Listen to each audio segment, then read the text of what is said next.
This episode is brought to you by Travis Bull Johnson, who is running for Congress in Minnesota. And if you'd like to help him in his campaign to become congressman in Minnesota, go to bulljohnsonforcongress.us.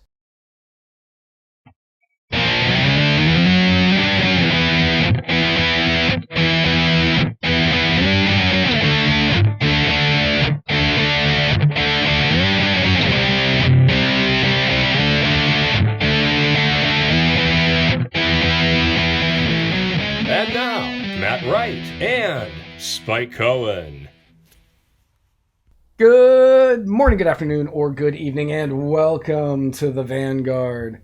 For Spike, Jew, Pesci, Cohen, I am Matt Wright, and together we are traversing the muddied waters of freedom.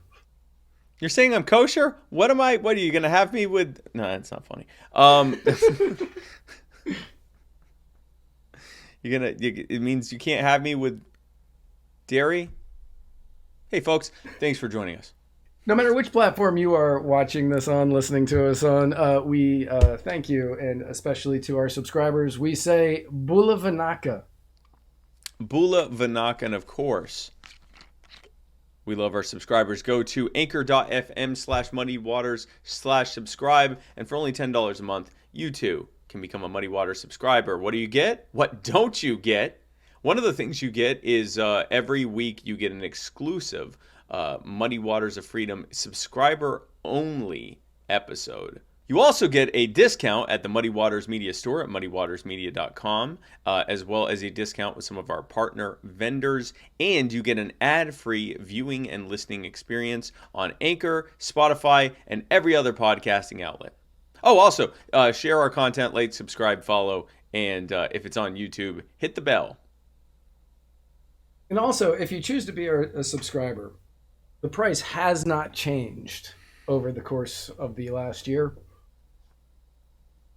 It is still the same $9.99 a month that it always has been. Because we are That is our commitment.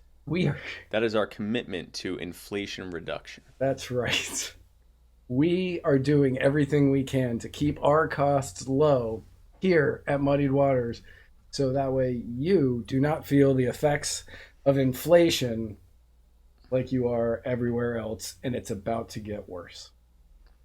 That is how we are acting to reduce inflation, but we wouldn't call it an Inflation Reduction Act because we wouldn't want to be associated with the absolute garbage that just passed in Congress. So on Sunday, after a marathon voting session, the Inflation Reduction Act, and before we get further into this, the Patriot Act, the Bipartisan Safer Communities Act, the I can't think of ACA, Affordable Care Act. Affordable Care Act, No Child Left Behind. No, right. If a bill has something in its title, it probably does the opposite. So the Inflation Reduction Act passed the Senate 50-50 with Kamala Harris giving the tie-breaking vote. Passed directly along party lines. That's right, Joe Manchin, acting President Joe Manchin, decided it was time to pass this bill. And we're going to get into why later. Now, over 230 economists say that this bill will not reduce inflation. No. And for anybody out there who has read any of this bill, it is a steaming pile of garbage. It is a pork bill that was there to push various Democratic talking points. And we're going to talk about some of the bigger issues that are in the bill, the main issues that are in the bill, and kind of what it is that they do. And then we'll discuss what will actually happen with these soon-to-be new laws. Now, first is the closure of the carried interest loophole, which I didn't know what this was because I don't make $400,000 a year. The carried interest loophole, the closure of this lengthens the holding period required for managers of certain investment funds to receive preferential tax treatment for a portion of their compensation known as carried interest. Allegedly, this applies only to taxpayers with income exceeding $400,000 or those not getting paid on Venmo. Yeah, that's not, just to let you know, that's not how this works. It's about those who have those investment funds. And while, yes, I would say a large, the vast majority of people that are in those funds have incomes exceeding $400,000. It's certainly not statutory by any stretch. And of course, as we know, when you tax the producers, which people making over $400,000 are not the oligarchs, they're the upper middle class. Yeah. And they're the people that are the producers and the consumers. And when you tax that group of people, all that does is get passed down to further down the food chain. It's trickle down taxation, and it will end up making it there. But yeah, that is not. It doesn't even just only apply to them, but also it will end up. Everyone will end up feeling that to some extent. Speaking of feeling it, there was an American Care Act subsidy extension. This would extend the temporary expansion of premium tax credits through 2025. The expansion, which offers eligibility to households above 400% of the poverty line, is scheduled to expire at the end of 2022 under current law. So essentially, this one doesn't make any changes. Yeah. For the most part, it just extends the law of a terrible law that shouldn't have ever been a law, but it is. So now we have to accept it as law, even though it violated multiple parts of the Constitution because it's not a tax, but it is a tax. Anyway. It's a magical taxi non-tax tax. Yes. Tax non-tax. And the beauty of this subsidy is that as long as they keep this subsidy going, which was always designed to fade off because eventually it wouldn't be needed because healthcare would just become so darn affordable that they wouldn't need the subsidy. Instead, what has happened is that even with the subsidy, the cost of healthcare has quadrupled. What happens when you make it mandatory that people have to get a single product? And I should say the cost of insurance has quadrupled, not healthcare. But the cost of insurance has nearly quadrupled. And so what's going to happen is that when eventually that subsidy becomes such a bubble that they can't do it anymore, because long before they stop paying out Social Security or Medicare, they're going to stop paying out the ACA subsidy. And when that happens and people realize that their care is not affordable, that their insurance actually costs a gosh diggity fortune. This is not the subscriber episode, so we don't cuss. We cuss. Anchor.fm/muddywaters/subscribe. True. That's when we cuss.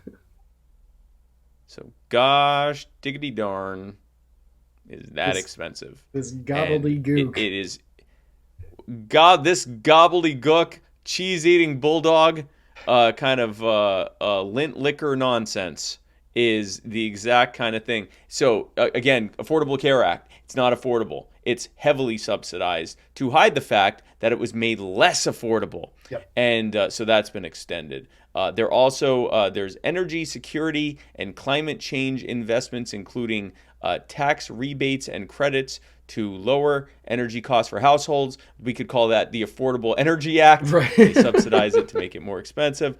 The tax credits, research, loans, and grants to increase domestic manufacturing capacity for wind turbines. That's corporate welfare for politically connected green companies that are usually attached to major fossil fuel companies, in a way for them to hedge future bets and make you pay for the whole damn thing. Didn't they do this with Solyndra back in like 20? Yeah, this is Solyndra. But for everyone. Grants to increase for wind turbines, solar panels, batteries, and other essential components of clean energy production and storage. This is a massive, again, but Matt was saying this is pork and corporate bailouts. This is one of them. It's just corporate welfare. Tax credits to reduce carbon emissions. That is corporations being paid to retrofit their companies to be more green compliant and make you pay for it, while they tell you to eat bugs. But now, of course, it's okay, because it also has programs to reduce the environmental impact of agriculture, which doesn't at all sound like the kind of food rationing that they were doing in the Netherlands that led to massive riots. I mean, that sounds like you foreshadowed it a little bit. That sounds like we're going to be eating bugs here in the future. Um, Everything about this is in order to push that green agenda that the left wants, which it's not. They say that it's about, saving the planet, conserving all that. It's not. It is about control. It's about control over you, control over your money, control over how you live your life. Um, Everything in this, like one of the things that's in here, um, they were giving subsidies on electric vehicles that were being sold to the manufacturers up to 200,000 cars. I think that was the number, may have been higher, but up to 200,000 cars. So Tesla went through them super fast because Tesla actually made a good electric car.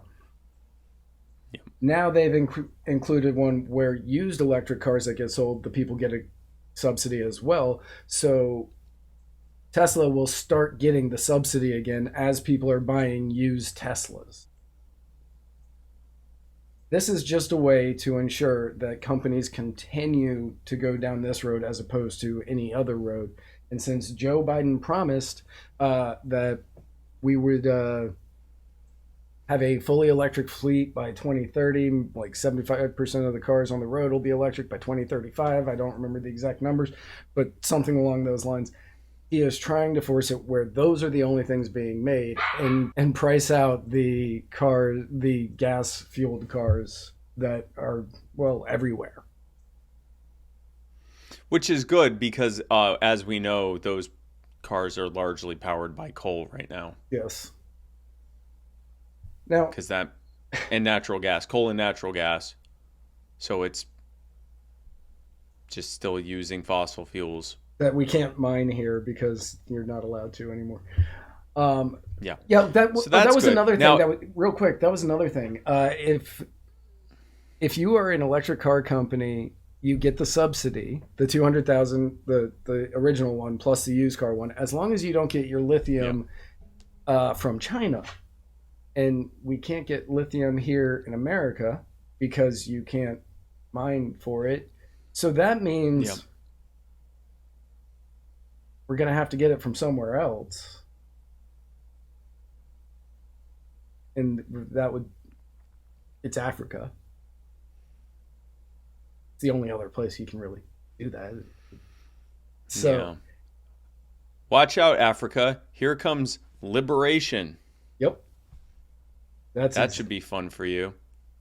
It will be very fun watching probably the Democrats pretend that they're against the racist wars against Africa, that they will simultaneously then vote to fully fund and then some with every budget that they pass because of the rules that they put in place with the Inflation Reduction Act, which will be remembered as the act that for some reason had led to worse inflation and a recession. Totally unrelated, of course. Totally unrelated. Now, the reason it's totally unrelated is because this creates a 15% corporate minimum tax in the form of a 15% corporate alternative minimum tax based on the financial statement income of corporations with at least $1 billion in that kind of income. Now, as is noted here, half of all those new taxes are going to be paid by manufacturers, which means it won't reduce demand, of course, but it will reduce the supply because you're taxing the people who make the stuff and who are already dealing with major overhead and supply chain and labor issues. So now you're going to hit them with an even more tax. What's actually going to happen is that they're going to move their headquarters and bases of operations to other countries like China. They will get whatever subsidies they can from this and tax breaks they can, and then as soon as the part that they have to pay kicks in, they will already have set up the plan to move somewhere else. This is all about destroying their smaller competitors who can't afford the cost of this or the cost of retrofitting and moving their business to another base of operation somewhere else. Exxon likes this bill.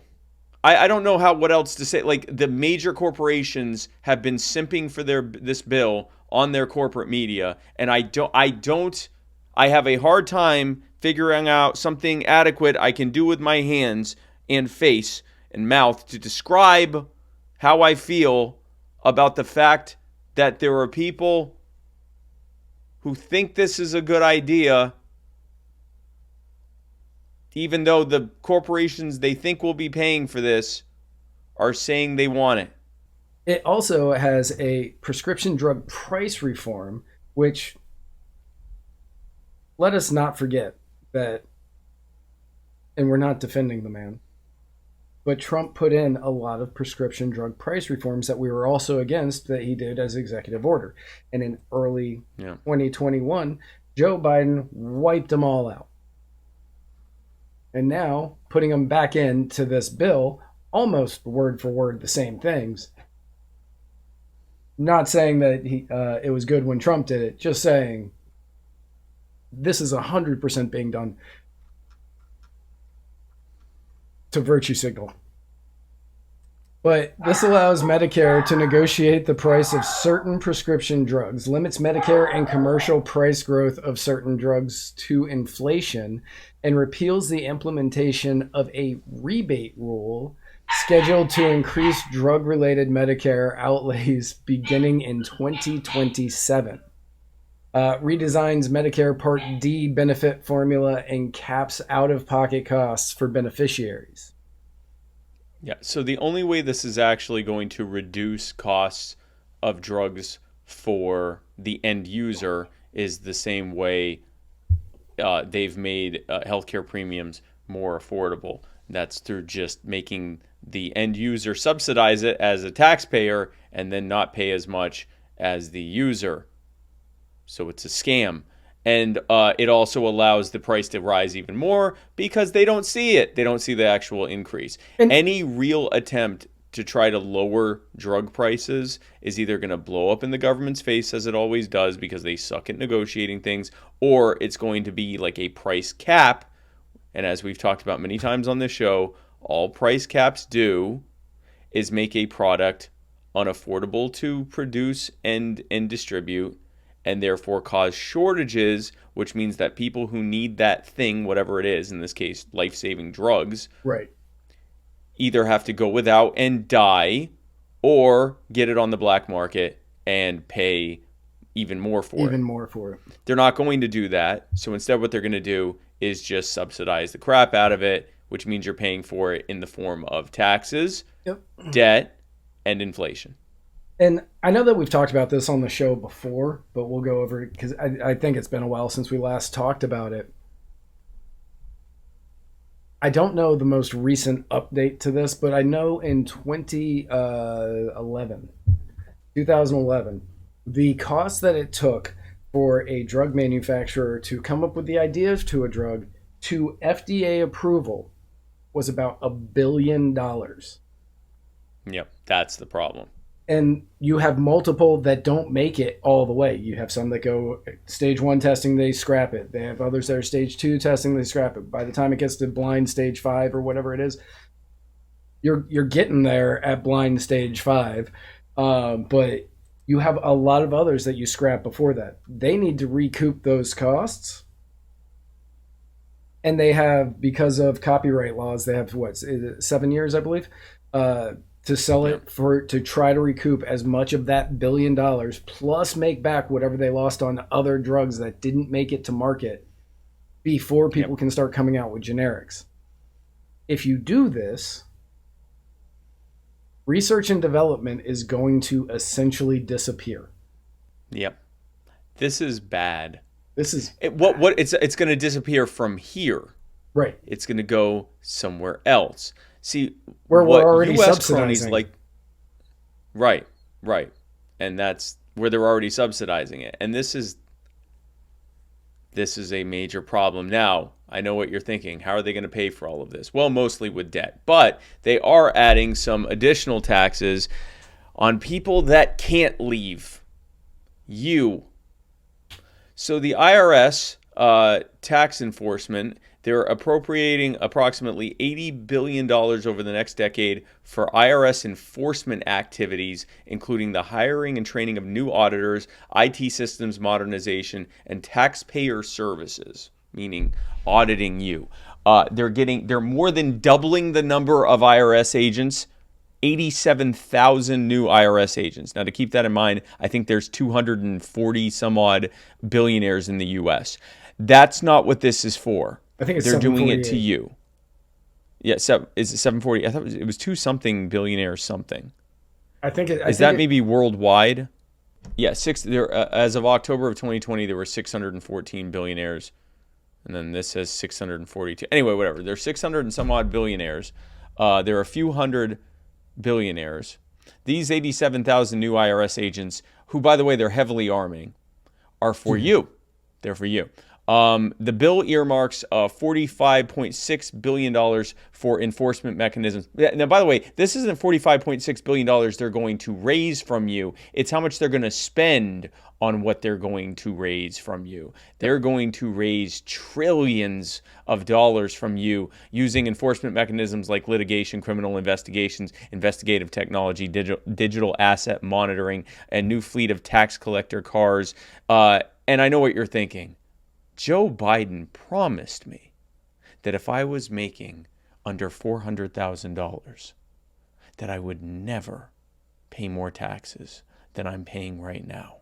Well, according to the Senate's Joint Committee on Taxation, the organization who tells the entire federal government what the tax implication will be for any policy that includes taxation or revenue raising.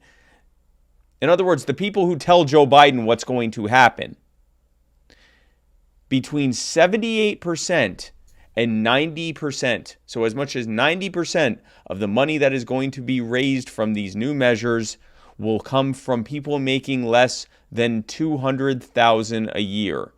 You probably, maybe you make over most of you who don't make $200,000 a year. Yep. Only 4 to 9% would come from those making more than $500,000.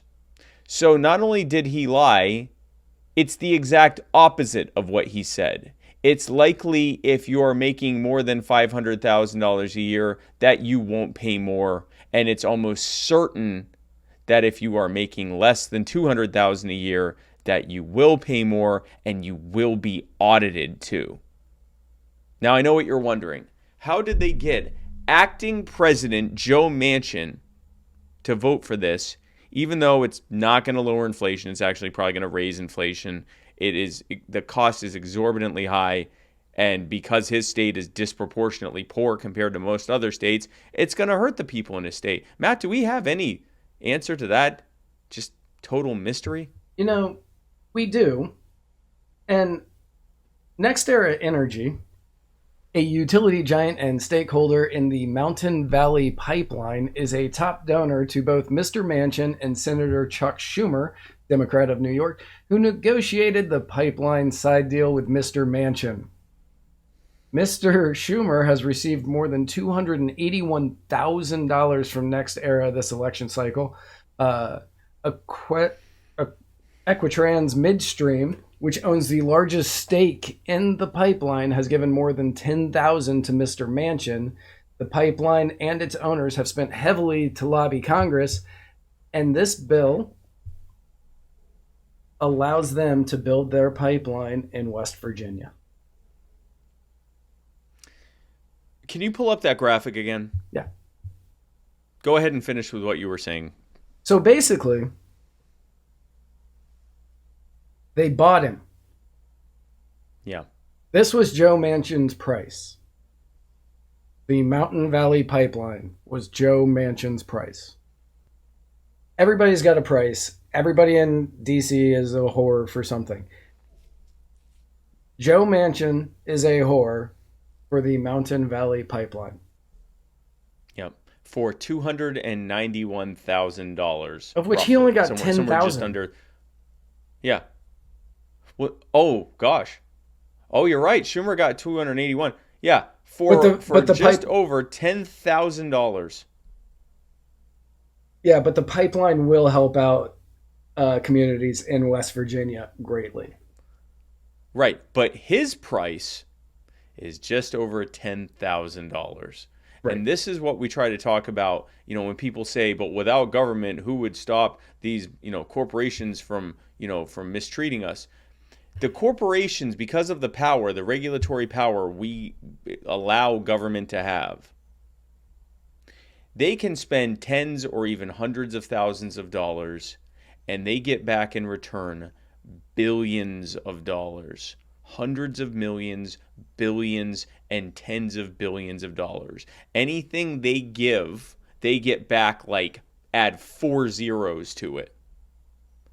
There is nothing in a free market that has that kind of proven return on investment. In this kind of an environment, in a corporatist, cronyist environment, it always is the smarter play for bigger companies to spend resources on making political connections and then having them just write laws that basically make it illegal for them not to become wealthy at your expense. Like the way these are written, they are mandated to be rich, and you are mandated to make them rich.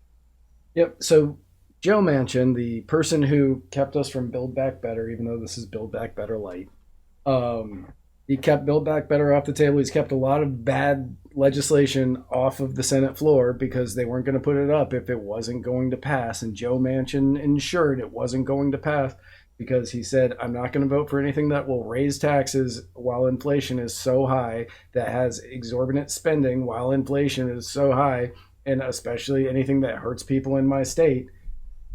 They found his price and they gave it to him to give them a win going into midterms.